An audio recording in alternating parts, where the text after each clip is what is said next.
Assalamualaikum warahmatullahi wabarakatuh. Waalaikumsalam Waalaikumsalam warahmatullahi wabarakatuh. Waalaikumsalam warahmatullahi wabarakatuh. Waalaikumsalam warahmatullahi wabarakatuh. Waalaikumsalam warahmatullahi wabarakatuh. Baiklah, kami dari kelompok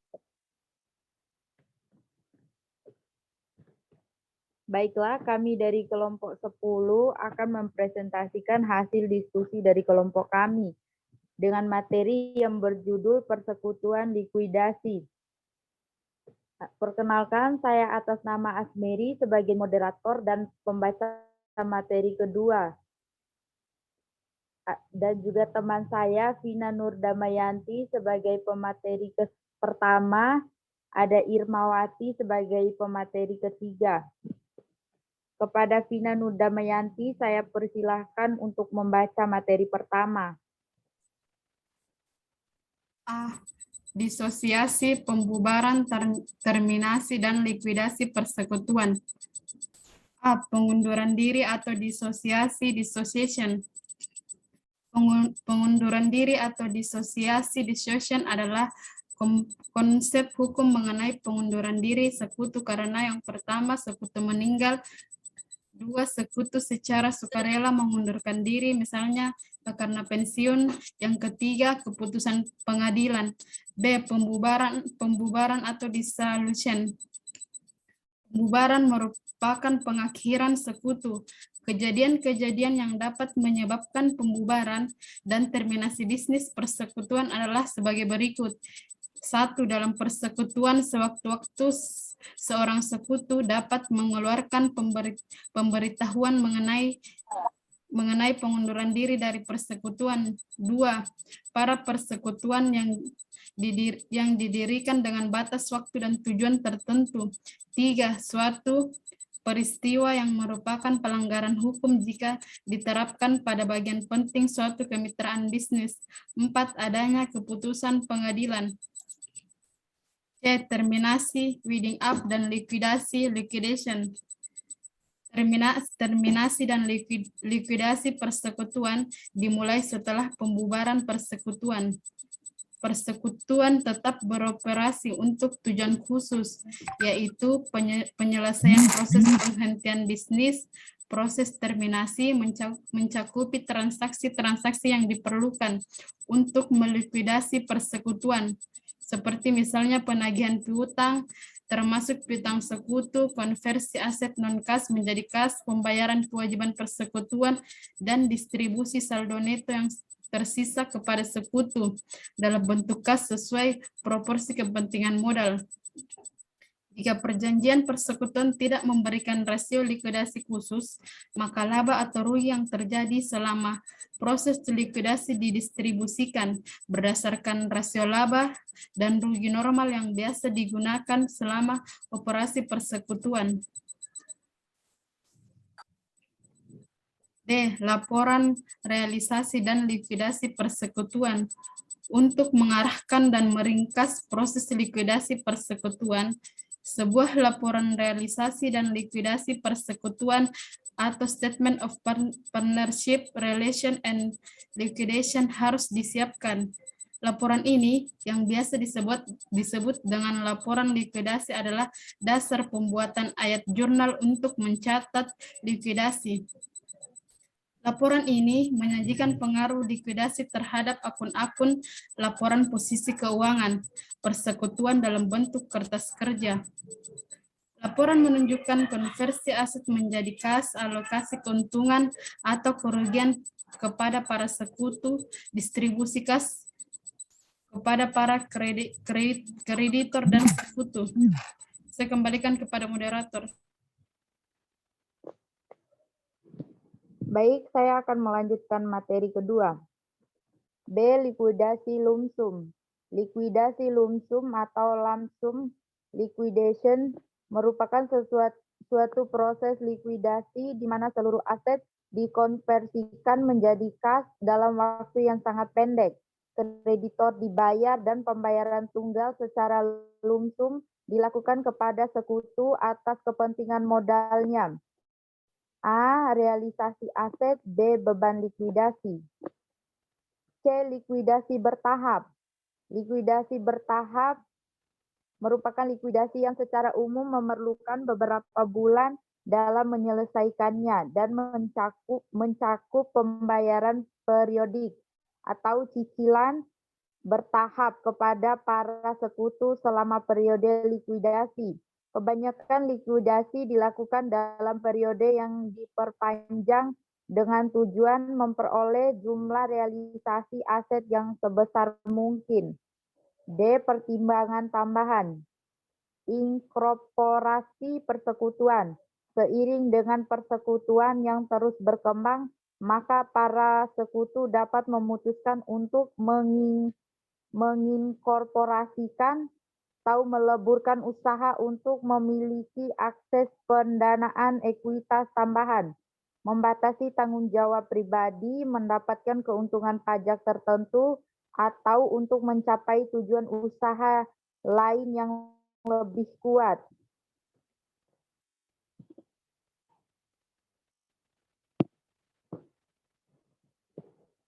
Baik, itulah materi dari kelompok kami. Penjelasan soalnya akan dijelaskan oleh Irmawati. Kepada Irmawati saya persilahkan.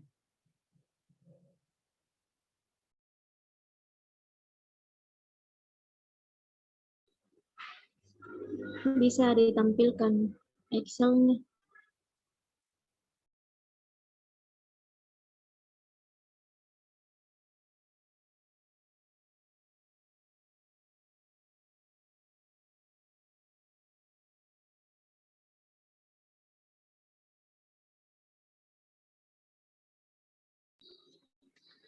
Baik, terima kasih atas kesempatan yang diberikan. Sini saya akan menjelaskan contoh kasus dari likuidasi persekutuan. Di mana sini kita mengambil contoh ilustrasi likuidasi lump sum. Soalnya yaitu ilustrasi berikut ini menyajikan likuidasi yang dilakukan oleh persekutuan ABC dengan para sekutu yang terdiri dari Irma, Vina, dan Mary pada 1 Mei 20X5. Pada tahun 20X4, mereka menyelesaikan presentasi distribusi laba rugi berdasarkan besarnya peran masing-masing sekutu.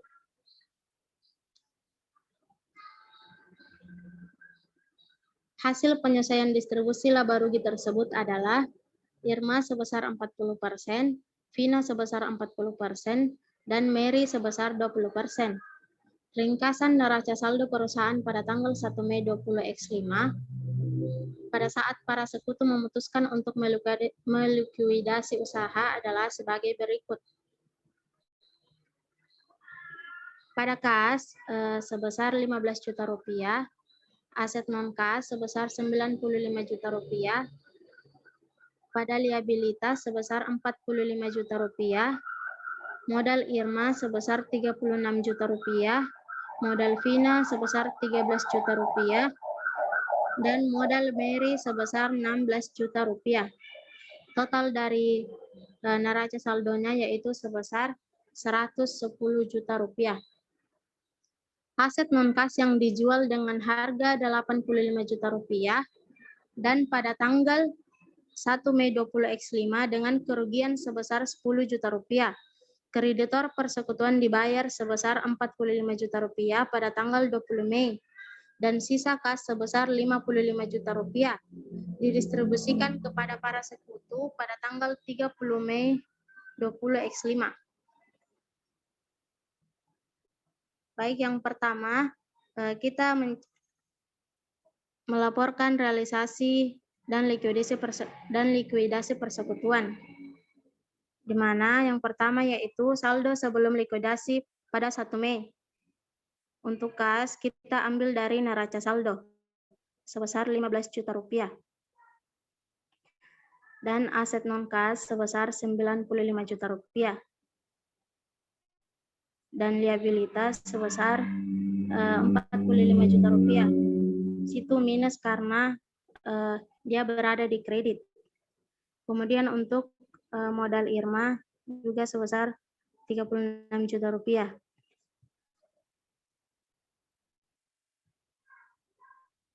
Untuk Vina sebesar 13 juta rupiah. Dan modal Mary sebesar 16 juta rupiah. Kemudian selanjutnya yaitu penjualan aset dan distribusi keuangan sebesar 10 juta rupiah. Untuk kas, di sini kan saldo awalnya yaitu, tapi bukan di situ, di atas. Di situ sebesar 85 juta rupiah karena kan aset ongkasnya itu 95 juta, tapi terjadi di sini terjadi kerugian sebesar 10 juta, maka di situ dikurangkan 95 juta dikurang dengan 10 juta rupiah. Kemudian untuk aset non kas, di situ kita kurangkan dengan 95 juta rupiah. Minus 95 juta rupiah. Karena kan di sini kita akan menghabiskan aset non kas, kita akan menjual aset non kas. Kemudian selanjutnya yaitu untuk saldo modal Irma, di situ sebesar 40%. Di sini kan terjadi kerugian sebesar 10 juta, maka di situ dikalikan 10 juta dikali 40%, mendapatkan 4 juta rupiah. Selanjutnya untuk saldo Vina sama, yaitu 10 juta dikali 40%, mendapatkan 4 juta rupiah. Dan saldo Mary yaitu 10 juta dikali 20%, mendapatkan 2 juta rupiah. Kemudian selanjutnya kita jumlahkan, yaitu 15 juta ditambah 85 juta, mendapatkan 100 juta rupiah.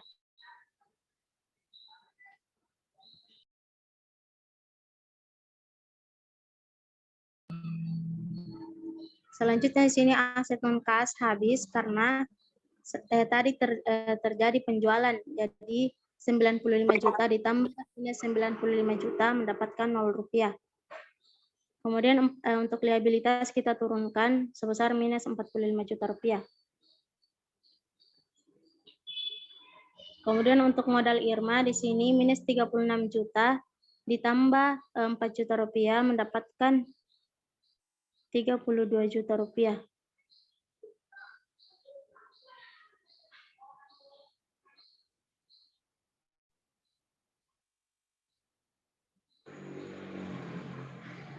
Selanjutnya untuk modal Vina sama, yaitu minus 13 juta rupiah ditambah 4 juta mendapatkan minus 9 juta rupiah.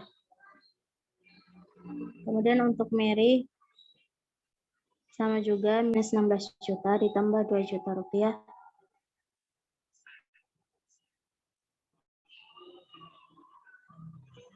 mendapatkan minus 14 juta rupiah. Selanjutnya itu di sini terjadi pembayaran untuk kreditor. Sini tadi pembayaran kreditor yaitu minus 45 juta diambil dari soal. Di sini terjadi pembayaran untuk kreditor sebesar 45 juta. Kemudian untuk liabilitas situ 45 juta juga. Untuk modal tidak ada, kita langsung jumlahkan yaitu 100 juta dikurang dengan 45 juta rupiah, mendapatkan 55 juta rupiah.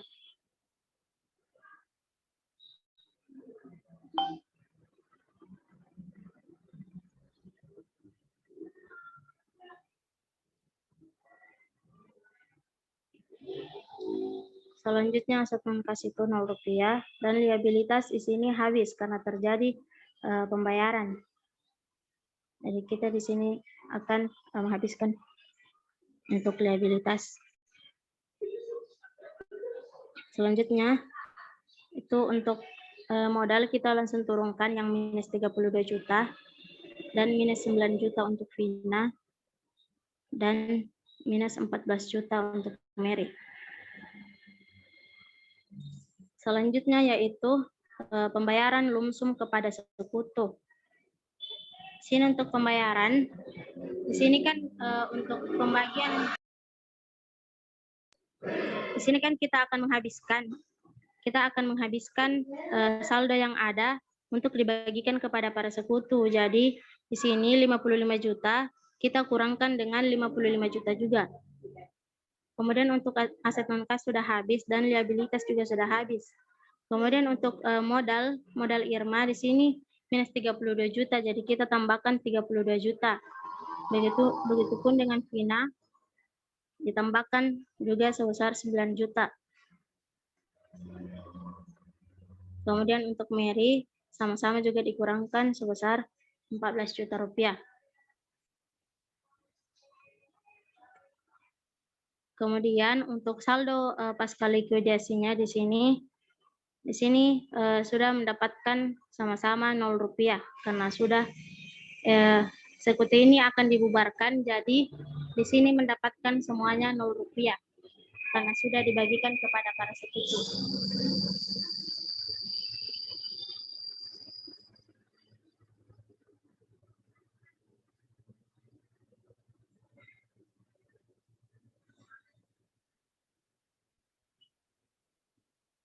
Nah, selanjutnya kita akan menjurnal untuk laporan realisasi tadi. Di mana yang pertama yaitu pada tanggal 15 Mei 20X5, sini terjadi realisasi seluruh aset non-kas, persekutuan ABC, dan distribusi kerugian sebesar 10 juta rupiah dengan menggunakan rasio laba dan rugi. Yang pertama untuk kas, di sini sebesar 85 juta rupiah.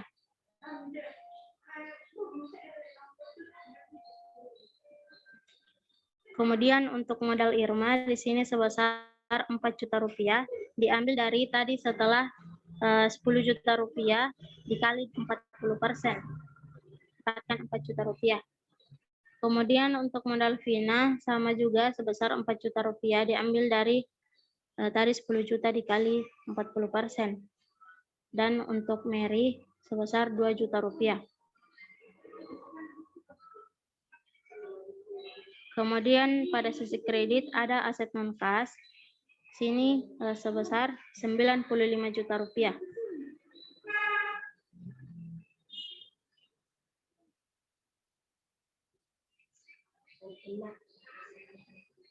Selanjutnya untuk pada tanggal 20 Mei 20X5, sini terjadi pembayaran kepada kreditor, yaitu liabilitas pada kas sebesar 45 juta rupiah.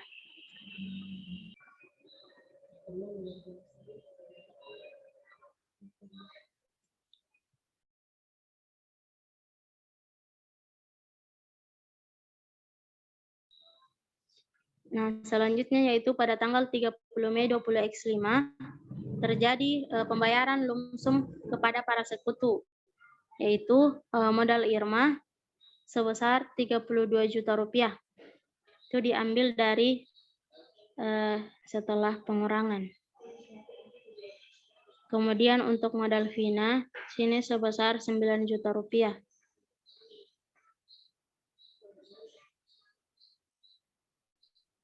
Dan untuk modal Mary sebesar 14 juta rupiah.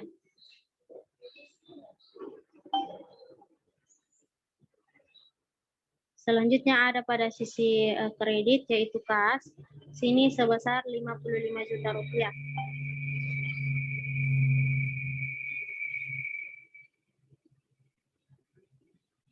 Di mana ambil itu 55 juta? Itu diambil dari ini yang setelah pengurangan. Yang ini, pas pembayaran lumsum kepada para sekutu.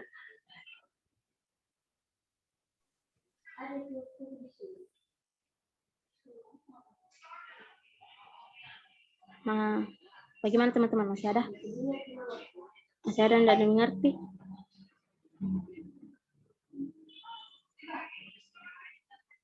Baik, jika tidak ada, itulah tadi penjelasan contoh soal dari saya. Saya kembalikan kepada moderator. Baik, sekarang kita memasuki sesi kedua, yaitu sesi tanya jawab. Kepada kelompok lain yang ingin bertanya, silakan maju.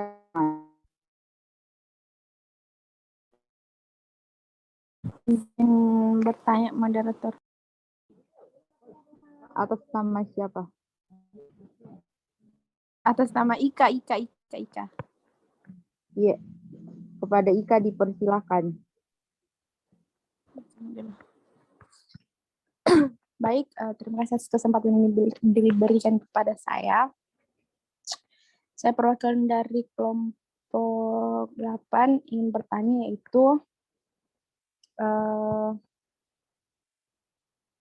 bagaimana itu kalau misalnya toh ada salah satu sekutu yang meninggal, misalnya 3 orang yang buat persekutuan toh, terus ada salah satu orang atau salah satu sekutu yang meninggal. Nah, terus itu perusahaannya bisakah kira-kira nambahi keluarganya atau kayak kerabatnya gitu?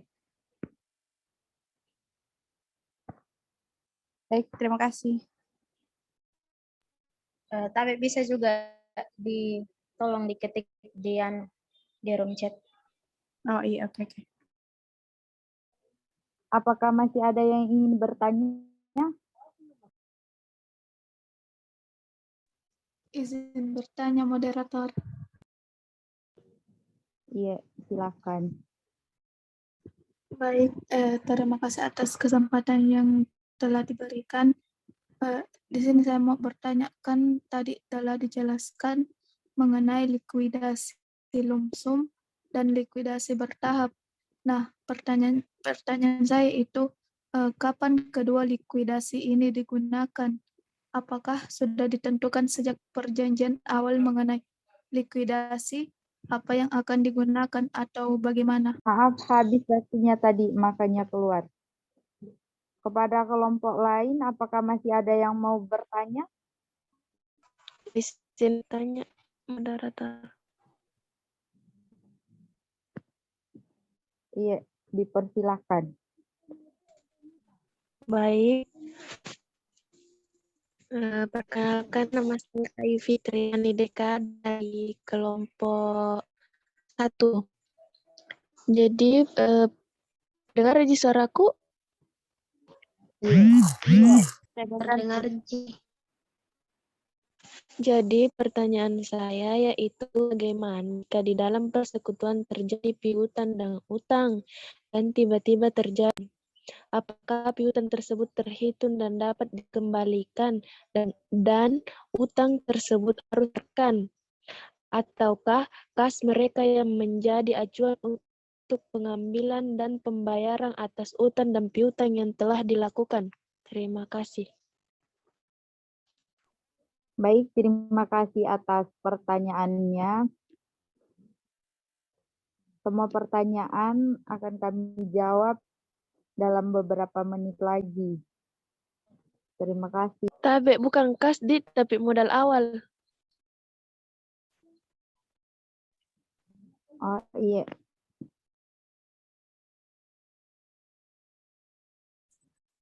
Izin menjawab pertanyaan moderator. Iya, silakan untuk Vina Nur Damayanti untuk menjawab pertanyaan. Baik, saya akan menjawab pertanyaan dari Siti Asisa Nur Rahmah. Pertanyaannya yaitu mengenai likuidasi lump sum dan likuidasi bertahap. Nah, pertanyaannya kapan kedua likuidasi ini digunakan? Apakah sudah ditentukan sejak perjanjian awal mengenai likuidasi apa yang akan digunakan atau bagaimana? Jawabannya menurut saya kedua likuidasi yaitu likuidasi lump sum dan likuidasi bertahap ini sudah ditentukan terlebih dahulu sesuai dengan perjanjian awal. Mengenai likuidasi apa yang digunakan, karena sesuai dengan penjelasannya di mana likuidasi lump sum itu sendiri suatu proses likuidasi di mana seluruh aset dikonversikan menjadi kas dalam waktu yang sangat pendek. Artinya dalam likuidasi ini tidak memerlukan waktu yang panjang.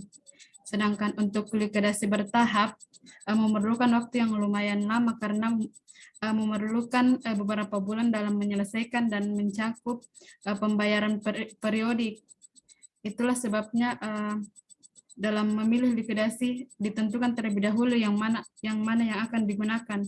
Terima kasih, saya kembalikan kepada moderator. Baik, apakah ada tambahan atau sanggahan dari kelompok lain?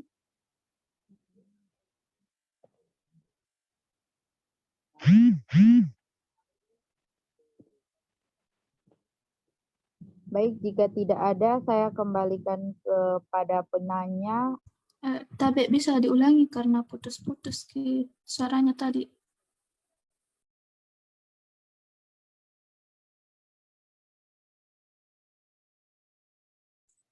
Baik, saya ulangi. Menurut saya kedua likuidasi yaitu likuidasi lump sum dan likuidasi bertahap ini sudah ditentukan terlebih dahulu sesuai dengan persetujuannya mengenai likuidasi apa yang digunakan, karena sesuai dengan penjelasannya di mana likuidasi lump sum itu sendiri suatu proses likuidasi di mana seluruh aset dikonversikan menjadi kas dalam waktu yang sangat pendek. Artinya dalam likuidasi ini tidak memerlukan waktu yang panjang, sedangkan untuk likuidasi bertahap memerlukan waktu yang lumayan lama karena memerlukan beberapa bulan dalam menyelesaikan dan mencakup pembayaran periodik. Itulah mengapa dalam memilih likuidasi itu ditentukan terlebih dahulu mana yang akan digunakan. Saya kembalikan kepada moderator.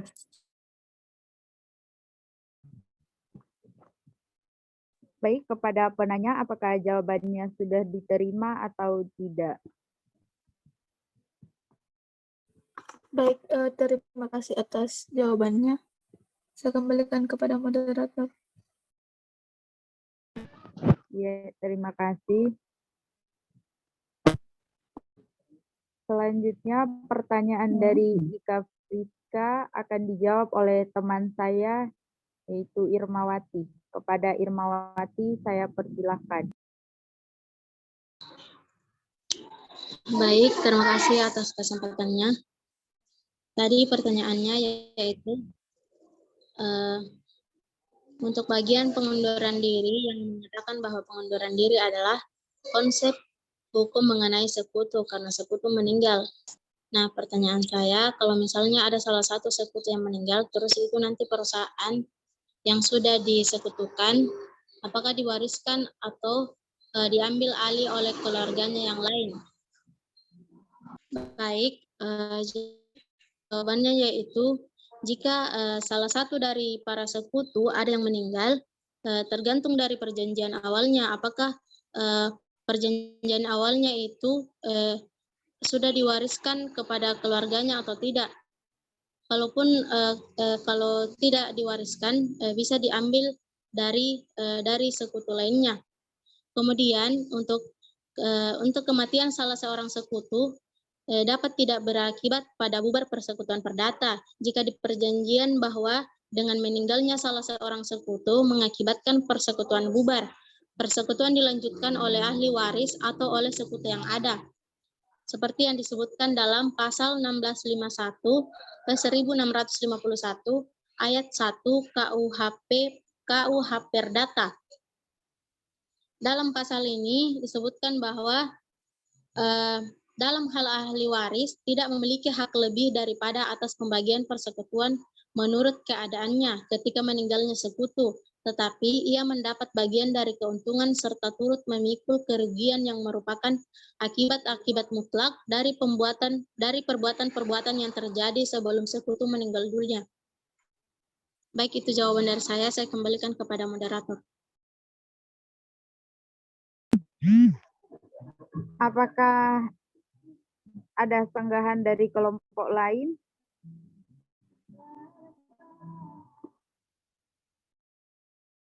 Sekali lagi, apakah tidak ada tambahan dari kelompok lain? Jika tidak ada, saya kembalikan kepada penanya apakah jawabannya diterima atau tidak. Baik, jadi tergantung dari perjanjian awal yang buat sama dengan sekutu-sekutu lain begitu. Iya. Oh ya, terima kasih. Saya rasa sudah cukup jelas, Di. Terima kasih atas penjelasannya. Iya, terima kasih. Kembali. Untuk pertanyaan selanjutnya, saya sendiri yang akan menjawabnya. Saya akan menjawab pertanyaan dari Ayu Fitriani Deka. Jawabannya yaitu, piutang tersebut harus dibayarkan dan dikembalikan sesuai dengan proporsi kepentingan modal, karena itu merupakan pembayaran kewajiban persekutuan. Jika perjanjian persekutuan tidak memberikan rasio likuidasi khusus, maka laba atau rugi yang terjadi selama proses likuidasi didistribusikan berdasarkan rasio laba dan rugi normal yang biasa digunakan selama operasi persekutuan. Jika likuidator kesulitan membayar hutang-hutang perseroan, di samping aset perusahaan yang tidak mencukupi, juga terdapatnya piutang pada pemegang saham yang disebut dengan piutang istimewa yang tidak tertagih. Sebaiknya likuidator berupaya untuk menyelesaikan hutang piutang dengan cara luar pengadilan dan juga bisa melalui penegakan hukum yang baik berdasarkan peraturan perundang-undangan yang ada. Terima kasih, itulah jawabannya. Apakah ada tanggapan dari kelompok lain? Baik, moderator, sedikit menambahkan. Iya, dipersilahkan kepada Isra. Baiklah, terima kasih atas kesempatan yang telah diberikan oleh moderator. Saya dari perwakilan kelompok 7 ingin sedikit menambahkan mengenai pertanyaan dari saudari Ayu Fitriani Deka, yang secara garis besar pertanyaannya itu, apa yang harus dilakukan jika sebuah persekutuan mengalami pembubaran karena beberapa faktor dan masih memiliki utang atau piutang dari persekutuan tersebut. Jadi kita bahas yang pertama itu masalah utang. Jika sebuah persekutuan tersebut mengalami pembubaran, utang tersebut tentunya wajib dibayar dengan cara pertama-tama itu modal atau aset dari persekutuan itu dikurangi untuk membayar utang tersebut. Apabila masih tersisa, maka akan dibagi sesuai dengan modal, akan dibagi kepada para anggota persekutuan. Itu untuk utangnya. Kalau masalah piutang itu secara lapangan ini akan sangat sulit untuk meminta atau menagih piutang-piutang yang ada di para konsumen karena perusahaan itu sudah bubar atau persekutuan itu sudah bubar. Oleh sebab itu harus ada bukti secara tulis perizinan piutang untuk dapat tetap ditagih piutang tersebut walaupun persekutuan sudah bubar, sehingga ada patokan untuk melakukan penagihan. Apabila jika tidak ingin membayar dengan alasan persekutuan sudah bubar, maka tidak bisa melalui pihak hukum. Itu penjelasan saya ke moderator.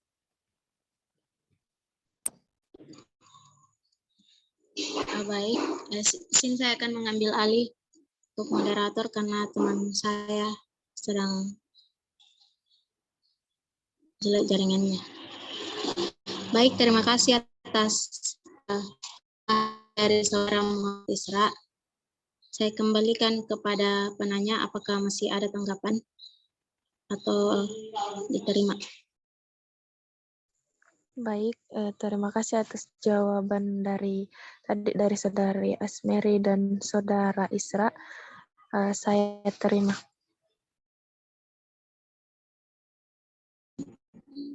Baik, terima kasih. Itulah tadi penjelasan dari kelompok kami dan sudah melakukan sesi tanya jawab. Selanjutnya di sini saya akan membacakan kesimpulan.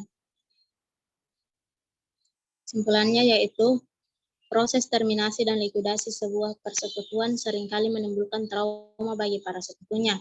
Disosiasi sekutu adalah pengunduran diri, baik sukarela maupun tidak sukarela dari persekutuan. Pembubaran merupakan perubahan dalam hubungan antar sekutu. Tidak seluruh pembubaran melakukan terminasi atau penghentian fungsi bisnis normal, atau likuidasi, atau pelepasan aset, pembayaran liabilitas, dan distribusi sisa kas kepada para sekutu. Terminasi dan likuidasi dapat dihindari dengan menyusun perjanjian persekutuan secara hati-hati yang memungkinkan kelanjutan usaha apabila sekutu baru diterima atau seseorang sekutu berhenti. Likuidasi dapat melibatkan pembayaran lumsum tunggal kepada para sekutu. Namun demikian, kebanyakan likuidasi berlangsung selama beberapa bulan dan mencakup pembayaran bertahap kepada para sekutu selama proses likuidasi. Likuidasi dibagi dengan penyusunan laporan realisasi dan likuidasi persekutuan, yang merupakan kertas kerja berisi ringkasan proses likuidasi dan berfungsi sebagai ayat jurnal untuk mencatat beberapa peristiwa. Rencana distribusi kas memberikan informasi kepada para sekutu mengenai pembayaran bertahap yang akan diterima pada saat telah tersedia uang tunai bagi persekutuan. Baik, itulah tadi kesimpulan dari materi kami. Kurang dan lebihnya mohon dimaafkan. Saya akhiri dengan ucapan billahi fisabilil haq wastaghfirul khairat. Assalamualaikum warahmatullahi wabarakatuh. Waalaikumsalam warahmatullahi wabarakatuh. Warahmatullahi wabarakatuh. Terima kasih atas waktunya teman-teman.